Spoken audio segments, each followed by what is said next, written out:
Hello everyone, I purchased another vehicle from my local COPART yard. This is a 2012 Buick Regal GS with 44,000 miles. This is a sporty version of the Buick Regal that offers a bigger engine, more aggressive styling on the exterior components like bumpers and grills. So it's not your typical grandma Buick.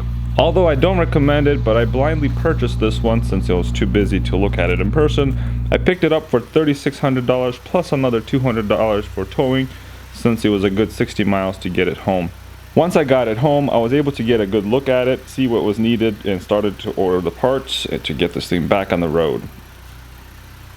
Right away I could tell this was a deer impact since there was some deer residue left over on the car. Rest in peace.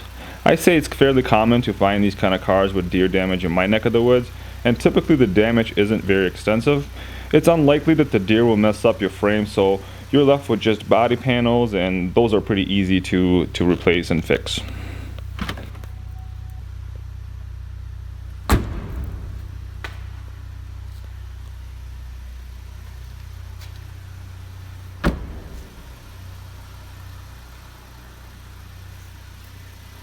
Up front we have a bad driver's headlight, bad fender, bad bumper, and grills.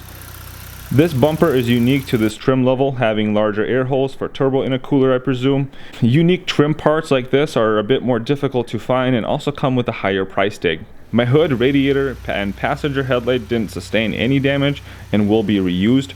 Engine runs just fine, and I was unable to find any other damage under the hood. Overall, exterior is in pristine shape, no major dents or scratches, and the paint should clean up real nice once I'm done with it. The interior has more work needing to be done. I have a steering wheel airbag that deployed, and also both passenger and driver's roof airbags. Almost all the GM cars I come across will have this trio of airbags that deploy in a front end collision. Most other car brands will only deploy the side bag if there's side damage, but maybe they decided that extra cushion won't hurt, so I shall replace them all since I have no other choice. With that, I will be replacing the clock spring behind the steering wheel airbag, and both the seat belts are locked up as well.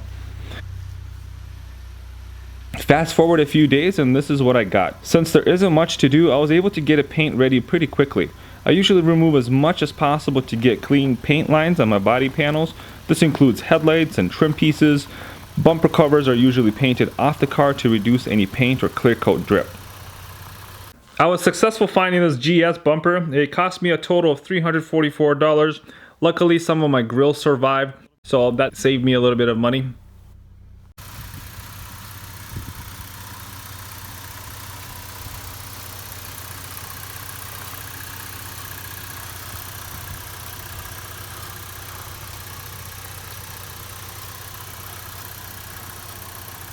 I have some progress on the interior as well. I got both of my side airbags installed.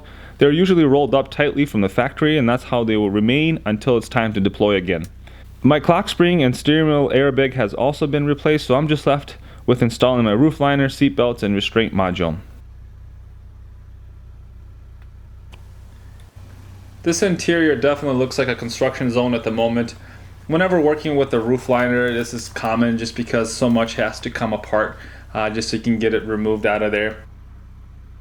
The airbag has also been replaced with an OEM original GM airbag.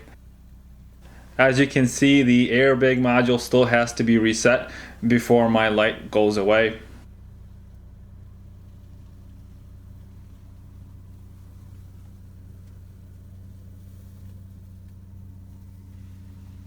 I found a few other imperfections, such as this door handle and mirror adjust button.